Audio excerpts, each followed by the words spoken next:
Patch 12.23 is the second big preseason patch, so let's dive into it and see what's changing and how this affects the meta and of course our tier list. Remember, this video is all about our low elo tier list, so if you want to see what's best in high elo, check out the full tier list over on our website by clicking the link in the description. Before we do get into our tier list though, let's quickly go over all of the changes coming in this week. There's quite a few expected champions and items especially being adjusted, so you might want to just watch this quick rundown before going into your next game. Starting off with those buffs then, and first off, we've got Sion. Despite Sion being able to stack infinite amounts of health now, he's actually got one of the worst win rates in the game. Because of this, he's getting some buffs to his mana and his Q damage. Cho'Gath shares a similar sad tale to Sion, so his passive, his W damage and his ultimate cooldown are being buffed to reflect this. Amumu's mana cost on his Q is being nerfed, which may hurt his support gameplay a little bit, but his E damage is going up along with his health growth too. So if you're an Amumu jungle enjoyer, you can be a little bit happier going into patch 12.23. Blue Kane's passive damage and E healing is being buffed, so be prepared to remember just how scary a good assassin Kane can be. Although let's be honest, you'll probably just be flooded with first time Kanes queuing into walls. You know I'm right. Maokai's been a bit rubbish for a few patches, after a few too many nerfs, and now his passive healing, his Q damage to monsters and his Q base damage are being buffed to give him that helping hand that he needs. Zac has surprisingly gone from being one of the best junglers in the game to one of the worst in the course of this preseason, so his passive healing and his Q cooldown are being buffed. Malphite is also getting some fairly juicy buffs this patch. His W on hit and W cone damage are both being buffed based on his armor, and so is his E ability too. Malphite's not really been enjoying himself too much recently, and hopefully these changes should help him out slightly. Sunfire is now a little bit cheaper overall and it's packing 100 extra health, so it's a bit of a win-win if you like building this item. Moving on to the nerfs, and first off we've got everyone's favourite cat, Yuumi. I don't think I've ever told a bigger lie in my life. Her passive cooldown is being nerfed at early levels and her ultimate CC duration is also being nerfed pretty hard too, down from 1.75 seconds to 1.25 seconds. Syndra has been one of the scariest mid laners in the game since those changes, and her W's bonus damage and her E's AP ratio and cooldown are being nerfed as a product of it. Mordekaiser's jungle is also getting nerfed, and it's safe to say we understand why, as this guy just can't stop winning games. His passive has been nerfed and now only procs on large monster hits. Shyvana has been so much better since the preseason jungle changes, and she's a little bit too strong now, especially with that Blade of the Ruin King build, so her ease on hit damage is being nerfed slightly. Trundle is enjoying himself way too much at the moment now he can AoE clear the jungle so much easier, so Riot are nerfing his base attack speed and his ultimate. Lilia is also getting her Q damage nerfed a little bit to reflect her powerful presence in the jungle and the top lane at the moment. Ravenous Hydra though has been the most broken item in the game ever since the preseason kicked off, and it's about time we saw some nerfs. The splash damage is being reduced slightly and you no longer get 4% Omnivamp at the full stacks mark. It's really difficult to tell how impactful this nerf will be, however we still think this item will be very powerful, so don't go leaving Fiora open just because you saw Hydra nerfed in the patch notes. Let's move on to those champion changes now. Zeri is finally getting some more adjustments and overall it looks like a bit of an attempt to bring her back into existence. She's been left alone in the depths of the lowest of the low win rates for a while, after yo-yoing between broken and useless with every time Riot tries to change it. So let's see what happens this time. These changes include lots of adjustments to her base stats, less range but more damage on her Q, her W is now physical rather than magical, and tons of other changes to her E and her ultimate. If you want to see those changes in more detail though, just check out the official Riot patch notes, which we're going to link in the description. Dr. Mundo is already receiving another round of changes as his update in 2021 just hasn't quite delivered just what Riot were hoping for. Overall, his playstyle isn't going to shift too much, but plenty of interesting tweaks for you Mundo mains to dive into. This champion is actually quite strong at the moment though, especially in the jungle, so let's see how this affects him going into the new season. Gromp's twin brother Tahm Kench is getting more changes yet again, as he's not quite been the same as his major adjustments a little while ago. I know he's a catfish, not a frog, sorry. But this time round it's all about buffing his AP ratios, and I for one am a little bit worried about this one, because when Tahm Kench is strong, he's pretty horrible to play against. Whatever happens though, let's see how it pans out. Kassadin is getting a bunch of quality of life changes too, and to be honest when the preseason hit the Rift, everybody assumed that this guy was going to be absolutely busted, which didn't really happen. However, I do feel like Kassadin is not far away from being back to his best, so just be careful and keep your eye on it. If you are looking to learn these champions, then don't forget to try them alongside our brand new and improved desktop app. You can import all the best runes and builds straight into your game in Champion Select, so you have everything you need to pick them up and get cracking. Finally, the jungle is receiving another big round of adjustments too, but we aren't going to bore you with all of the fine details. The jungle is just way too powerful at the moment and not punishing at all, so it's very likely to keep receiving these balance updates until it's in a more, shall we say, healthy position. The changes are mainly to do with camp and leash ranges, pets, treats and gold, experience and so on, so I'm sure you'll get used to it after a few games. Well, that's the end of the changes coming in this patch, so let's take a look at the tier list as we go into patch 12.23. And as always, we're going to start off with the top lane. In the God tier, we just have the one and only Fiora. In the S tier, we have Singed, Shen, Wukong, Mordekaiser, Darius, Olaf, Camille and Riven. Yes, Riven moves up from A to S, Kled, Akshan and Poppy move up from B to A, and Cho'Gath, San and Tahm Kench all move up from C to B. Ornn is going to move down from A to B, and Kennen moves down from B to C. So despite the Hydra nerfs, we still don't think Fiora's going to go anywhere. She's just way too strong at the moment and probably in the best position she's been in for such a long time. Her kit just provides her with everything she needs to excel and thrive in this meta. She can fight and outplay most aggressive lanes, she can take down tanks without even breaking a sweat, and she doesn't really have too many weak parts of her game either. She's got a solid lane phase, she's good in the mid game, especially if she's snowballing and split pushing, and late game she just does exactly the same thing but with more items. Fiora is one of those champions that if she is a bit fed in the early game, you might as well just hang up your boots and go into the next game, especially if she's got 2 million mastery points and you're playing in High-ELO, because the good Fiora players are definitely at their scariest at the moment. Talking of scary, Darius is still receiving no nerfs this patch. So this is probably the 13th patch we're seeing Darius still being top of the table. Yes, 13 patches. That's how long it's been since the durability update where Darius became a bit of a monster. A few tanks are being buffed this patch, which means Darius is only going to get better because he's going to have more favourable matchups, and guess what? His ultimate is going to slap them back down to reality with its true damage. The bleeds, the trading, the sustain, the lane presence, the flash ghost into entire teams in teamfights, it's just not going to stop anytime soon. And Darius really is having the time of his life in the Rift at the moment. Shen is another great pick though. And to be honest, I can't remember a time when Shen wasn't a good pick, especially in those ranks between gold and diamond where if you have better macro, you're just going to rank up. And as long as you understand when you can actually ultimate, not just sacrificing your tower, load of plates and load of gold and experience to do it, and as long as you do it at the right time, you save your teammates, you turn it around, you get a dragon, well, this alone, this one play, this one ultimate can win you games. And then you can just go back to the top lane, farm up, wait for that next dragon, and do it again. But the funny thing is, if your enemy top lane isn't that good and they don't punish you for it, then you just win the game and your lane at the same time. So what's not to like?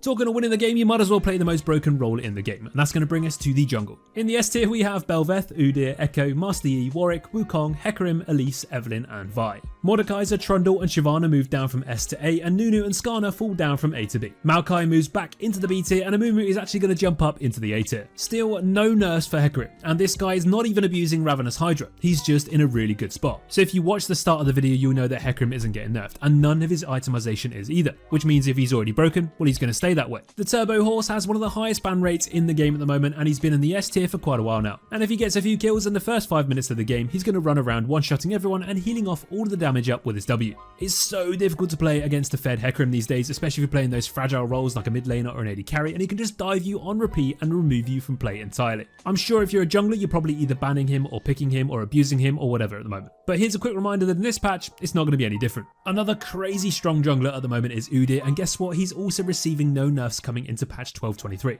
And if you have unfortunately played against the Prowler's Claw full damage Udyr, then you're probably regretting logging into League of Legends in the first place. This is extremely terrifying. He dashes towards you with that Prowler's Claw, he one-shots you, and he takes no damage at the same time. We are really surprised there's no nerfs coming in for this champion this patch, but if you are an Udyr enjoyer, well, have fun. Vi was one of the surprise winners coming into this preseason, and to be honest, all she needed was that little bit of help with her AoE clear, and she's now a bit of a god. Everyone knows what Vi's good at. She has a ton of crowd control, she has fantastic ganks, but her jungle clear was a little bit lackluster. But it's not anymore, and now that it's not, she's shot straight up into those top tiers in most ranks. Vi is very simple to play, and she's very simple to be effective on. You go into a team, you ult their main target, you take them down, you deal a lot of damage, and then you just spam your abilities on everyone else, try and hit as many people as you can with your Qs, and rinse repeat. Sometimes in games, all you need is that reliable point and click CC to actually win. Maybe you're against a Lulu Kog'Maw, maybe you're against a Kalista who's dashing around all over the place, so you lock in Vi, you press Q flash, you ult them, and they're probably going to die. I didn't mean to make that a rhyme, by the way.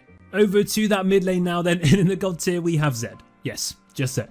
In the S tier we have Vex, Anivia, Syndra, Victor, and Rumble. Kassadin and Tryndamere move up to the A tier, and Akali moves back into the B tier. Zed is still the king of the assassins in the mid lane at the moment, and with so many people learning and playing so many different champions, Zed is just loving it all at the same time. Now you still have got to be a little bit careful because there is certain matchups that can just completely dumpster you, but honestly this patch I've seen Zeds go behind and still do their job, which is something I've never been able to say in the past. If Zed does get fed, he repeatedly dives his lane opponent, and he walks around the map and dives others too. Then it comes to those team fights and he's jumping onto your backline, one-shotting them and getting out free with his shadows. It's really hard to play against a good Zed at the moment, so I definitely recommend putting some time into learning how to actually beat it. Maybe that's finding some pocket picks to play in Champion Select, or honestly just abandoning lane and roaming and camping the rest of the map instead. As if you're not in lane for him to dive you, you've probably got more chance of winning. If you do need a really solid pick to counter those melee mid laners though, then go for Rumble. He might not be that good into Zed, but in the majority of melee matchups, Rumble just stomps all over them. You can sit just behind the minions and burn people down with your flamethrower. Then you've got your W to get in range, your E to poke them, and then when you get your ultimate, well, your one-shot potential goes through the roof.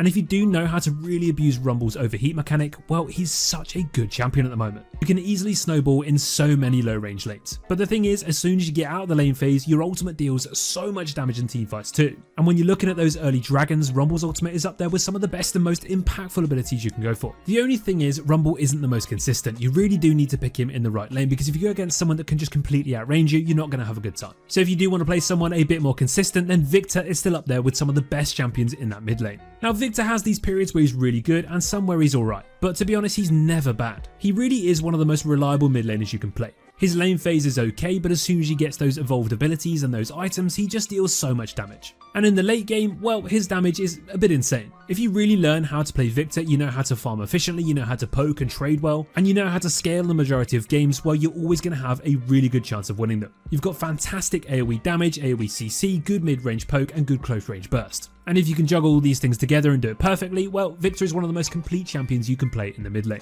But enough about the mid lane, let's move down to those AD carries. And in the S tier we have Kai'Sa, Twitch, Jhin, Nilah, Caitlyn and Tristana. Yes, Tristana moves back up into the S tier and Seraphine moves down to A. Zeri is also going to make a reappearance back into the B tier, but it is pretty difficult to tell if she'll actually be good or not, so we'll see how she looks in a week with our tier list update video. Everybody thinks they can play Caitlyn like the best of the best, and the truth is she is going to win the majority of lanes. She has the longest base range out of any AD carry and those headshots can really pack a punch. You've got nets and traps and Qs and honestly it's pretty horrible to play against. But the thing is with Caitlyn mains, which is why she's never actually got the most impressive win rate, is because people just greed for plates, greed for waves, push, and they get punished by the jungler. So for Caitlyn to actually have a really good win rate right now shows that she's in a really good position. And next time you're playing Caitlyn, try not to brain dead push. If you actually think about the wave, you get a big wave stacked up, you push it to the tower just in time to take a few plates. This is where you can really abuse this champion's range. Always think about where the jungler is and if you can actually push properly, or if you need to sit back and freeze, and if they get into range, you just pop them with a headshot. If you understand wave control, you know how to play this role, you can really abuse Caitlyn right now.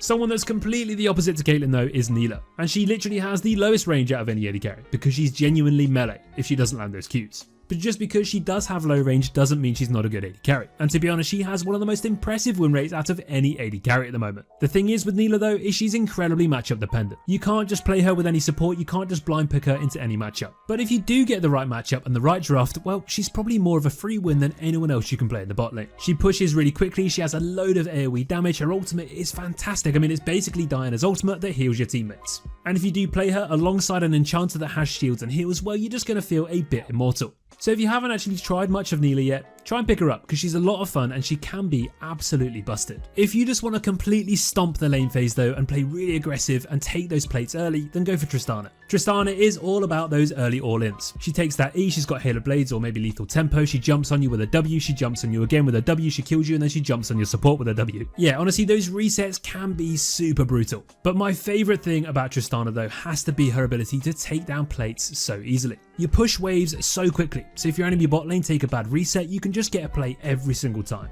And trust me, don't underestimate the power of how broken plates can actually be. The thing is with Tristana though, she's a lane bully. She has really good kill threat in the lane phase, but she also scales really well too. And if you do get a bit fed in the early game, you go into the mid game and you can actually play a bit like an assassin. Jump into your enemies with your W, then press your E, press your Q, auto attack them down, ultimate them away, jump again if you need to. You can play so aggressively and do so much at the same time. So if you haven't tried Tristana yet, why not? Finally, let's take a look at those supports, and honestly, there's just not much change here at all. In the God tier, we have Janna and Nami as expected, and in the S tier, we have Soraka, Taric, Blitzcrank, Sona, Renata Glask, Zilean, and Rel. The only change here is that Amumu moves down from A to B. In low elo, Sona actually has one of the most impressive win rates in the game for any support at the moment. And she's just so easy to be effective on, as long as you don't tint in the early game. If you're against the Blitzcrank and you're getting hooked every 30 seconds, well, you're not going to have much fun. But if you can get through that lane phase safe and sound, well, you're probably going to win the game. Because the amount of utility you can pump out is just bonkers. The healing with your W, the poke with your Q, the movement speed with your E, and then of course that massive AoE CC with your ultimate. If you can position yourself nice and safe in the backline and dish all of this utility out, well, you're probably going to have a good time. Another great sustaining support at the moment is Soraka. And again, just like Sona, if you don't int in the early game, you're going to have a great time. Now, no one really expects just how much poke Soraka actually has with her Q and W, and of course the CC that goes on top of it. Your AD carry can play as aggressively as they want because you just spam those heals and keep them nice and healthy. You can farm assists from across the map with your ultimate, you can win dragon fights with this ability alone, and then you just run around with that movement speed boost healing up your teammates left, right and centre. If your enemies don't buy anti-healing and they don't focus you in team fights, you can dish out so much healing and easily influence the fight and the game in general. So if you are the kind of support player that loves that healing fantasy, you like staying on your toes, you like running around healing, dishing out a load of utility and keeping those teammates alive, you're going to have a lot of fun playing this champion. Oh, and by the way, you're going to win a lot of games too, because she is winning a lot of games. If you don't really like playing the healer though, you can also go for Rel, who has a completely different playstyle than those two we've just mentioned. She's all about getting stuck in, disrupting fights and dishing out a hell of a lot of crowd control. Rel has been one of the most underrated champions in that support role for quite some time. And much like Neela, she is a little bit matchup dependent, but if you get the right one, well, this champion is a little bit broken. Especially when you partner up with AD carries that can really abuse her strengths, like Samira for example. The sheer amount of crowd control you can do to follow up with your AD carries burst is mental, and if your enemies have no summoner spells, well, you can simply just farm them on repeat. Rel has a fairly unique playstyle. She's incredibly punishing if you do something wrong though, because she basically has no movement speed when she loses her horse. But with a bit of practice, she's easily one of the best supports in the game that you can play at the moment. So why not pick her up, learn her, and bring her into your next game? Well, that's going to bring us to the end of our patch 12.23 rundown, and how those changes in this patch have affected our tier list. Don't forget to check out our new free desktop app to get all the information you need to learn these champions straight into your game, like builds, runes, matchups, video guides, and so much more. Click the link in the description to see it all for yourself. Thanks everyone for watching, and we'll see you all in the next video. Take care.